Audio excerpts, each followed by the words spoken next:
Hello दोस्तों, welcome to my channel. चलिए शुरू करते हैं आज की कहानी। और आज की कहानी का शीर्षक है एक से भले दो। किसी गांव में एक ब्राह्मण रहता था। एक बार किसी कार्यवश ब्राह्मण को किसी दूसरे गांव जाना था। उसकी माँ ने उससे कहा कि किसी को साथ ले ले, क्योंकि रास्ता जंगल का था। ब्राह्मण ने कहा, माँ तुम डरो मत, मैं अकेला ही चला जाऊंगा, क्योंकि कोई साथी मिला नहीं है।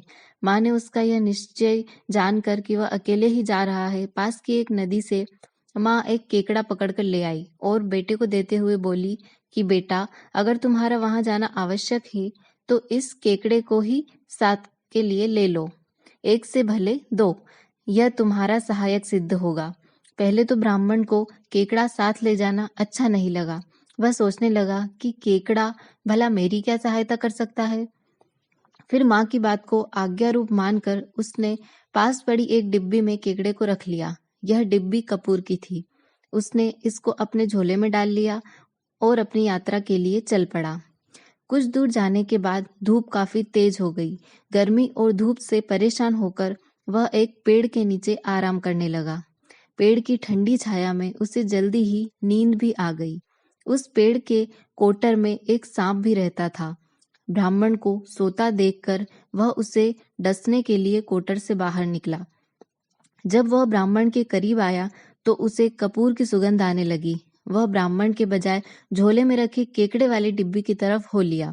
उसने जब डिब्बी को खाने के लिए झपट्टा मारा तो डिब्बी टूट गई, जिससे केकड़ा बाहर आ गया और डिब्बी सांप के दांतों में अटक गई।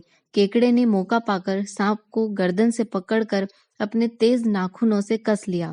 सांप वहीं पर ढेर हो गया। उधर नींद खुलने पर ब्राह्मण ने देखा कि पास में ही एक सांप मरा पड़ा है। उसके दांतों में डिबिया देखकर वह समझ गया कि इसे केकड़े ने ही मारा है। वह सोचने लगा कि माँ की आज्ञा मान लेने के कारण आज मेरे प्राणों की रक्षा हो गई, नहीं तो यह सांप मुझे जिंदा नहीं छोड़ता। इसलिए हमें अपने बड़े माता पिता और गुरुजनों की आज्ञा का पालन जरूर करना चाहिए। ठीक है दोस्तों, तो कैसी लगी आपको आज की कहानी?